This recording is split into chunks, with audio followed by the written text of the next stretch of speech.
Bonjour et bienvenue dans cette première émission spéciale confinement avec des conseils de lecture qui vont revenir sur des comics qui sont sortis récemment et que j'ai envie de remettre en lumière. Pourquoi? Parce que peut-être que vous êtes passé à côté, peut-être que vous ne les avez pas lus, peut-être que ces titres méritent d'être vus. Alors je ne parle pas de titres qui n'ont pas marché, je parle juste de titres qui sont sortis. Certains cartonnent, certains peut-être moins, je ne sais pas, j'ai pas les chiffres de vente. Je vous dis juste que ce sont des titres qui sont excellents à lire et qui peuvent vous occuper l'esprit et vous divertir comme on l'aime, vous passionner pendant ce confinement. Donc j'ai décidé de vous parler de titres récemment sortis qui doivent revenir dans la lumière parce que vous le savez, il y a un flux de sorties, un flux d'actualité qui fait qu'on parle des titres quand ils sortent et qu'on n'en parle plus après malheureusement.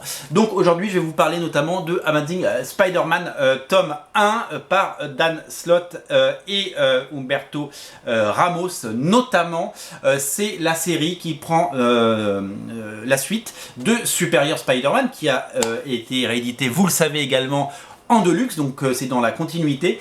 Après que Octavius ait pris possession du corps de Peter Parker et changé sa vie de façon incroyable, puisque vous le savez, Peter Parker, donc Spider-Man a commencé à mettre à profit son savoir, ses pouvoirs pour monétiser tout ça et créer une énorme société. Là où c'était plutôt un petit loser pendant un certain temps, et bien Peter Parker a repris son corps et repart avec cette nouvelle série qui à l'époque avait fait grand bruit et qui était vraiment excellentissime. C'était évidemment le grand retour de Dan Slott et le grand retour Dan Slott qui était là depuis un sacré bout de temps, mais le grand retour d'Humberto Ramos à la manœuvre avec des épisodes délirants, des épisodes géniaux, magnifiquement dessinés par Humberto Ramos.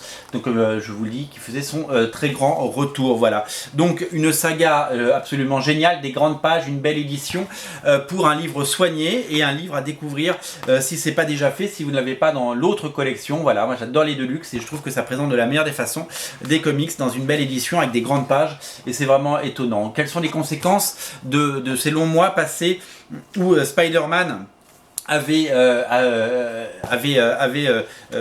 pas disparu, mais Spider-Man était devenu, si vous voulez, très différent avec ce supérieur Spider-Man. Et bien vous allez les découvrir dans les pages de ce numéro. Alors la suite directe de ça, c'est Spider-Verse, vous savez, dessiné notamment par Olivier Coipel.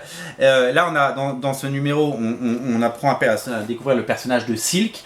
Voilà, il y a énormément de talent et énormément de choses à découvrir. C'est vraiment un plaisir de lecture continue et c'est l'assurance d'excellents comics. Voilà, moi j'adore cette période et je trouve qu'elle est vraiment très très bien réalisée et je trouve que le personnage de Silk, notamment dessiné par Humberto Ramos, est vraiment étonnant. Voilà, c'est un titre qu'il faut avoir si vous aimez le teaser, si vous aimez Spider-Man, et bien entendu c'est disponible sur originalcomics.fr, vous le savez. On passe avec un titre chez Urban. Je voulais remettre en avant la suite de Batman Rebirth. Ça s'appelle en France Batman Joker War. Alors Joker War c'est juste le nom de l'arc aux États-Unis, mais en France ils ont décidé de refaire un tome 1 parce qu'un tome 1 ça vaudra toujours mieux qu'un tome 13. Il y a eu 12 tomes, mais c'est la suite directe de Batman Rebirth. Changement de scénariste puisque Tom King n'est plus là, remplacé par James Tynion IV et dessiné par plein de dessinateurs absolument géniaux, Guillaume March, Tony Daniel bien entendu, et Tony Daniel qui fait une espèce de chant du cygne. On a l'impression qu'il prend sa retraite avec ses numéros, mais bon, il a dessiné beaucoup de Batman, Tony Daniel, et maintenant son destin et notamment sur Kickstarter avec des projets qui cartonnent. L'autre particularité, c'est l'arrivée au dessin de l'excellent George Jiménez, j'allais dire Molina, je sais pas pourquoi j'avais le nom Molina dans la tête, qui est un autre George Roché, vraiment excellent dessinateur qui détonne et qui cartonne avec Guillaume March qui a enfin aussi atteint le sommet avec les épisodes de Batman et l'arrivée du personnage de Punchline qui va beaucoup faire parler dans les prochains mois. Un premier tome en guise d'apéro, on va dire d'apéro avant le vrai Joker War, parce que la vraie saga de Joker War sera dans le second tome avec des épisodes qui vont nous amener jusqu'à l'épisode numéro 100. Vous allez voir, c'est vraiment étonnant et absolument génial.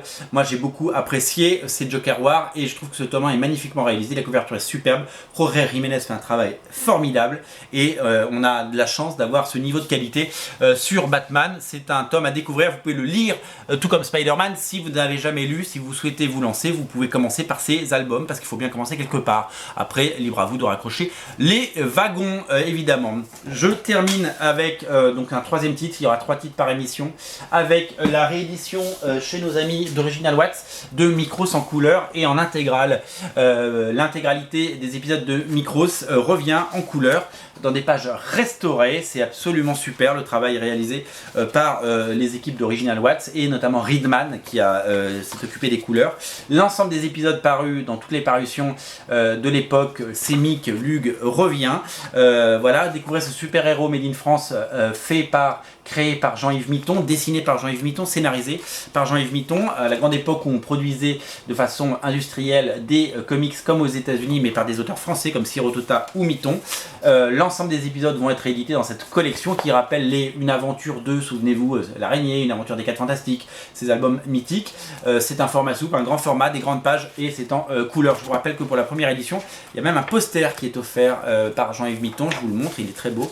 Le poster est offert avec et ça, faut pas le rater. Voilà, donc la couverture est signée Olivier Vatine parce que chaque tome va avoir une couverture à elle et le second tome, je vous montre déjà la couverture du second tome. La voici, la voilà, regardez comme elle est belle, elle est sublimissime, voilà. Donc c'est disponible évidemment sur originalcomics.fr. Si vous êtes un nostalgique comme moi, vous allez absolument adorer cette collection. C'est disponible sur originalcomics.fr comme l'ensemble des 3 titres que je vous ai présentés. Voilà, séance de rattrapage pendant le confinement, 3 titres à découvrir tous les jours sur Original Comics.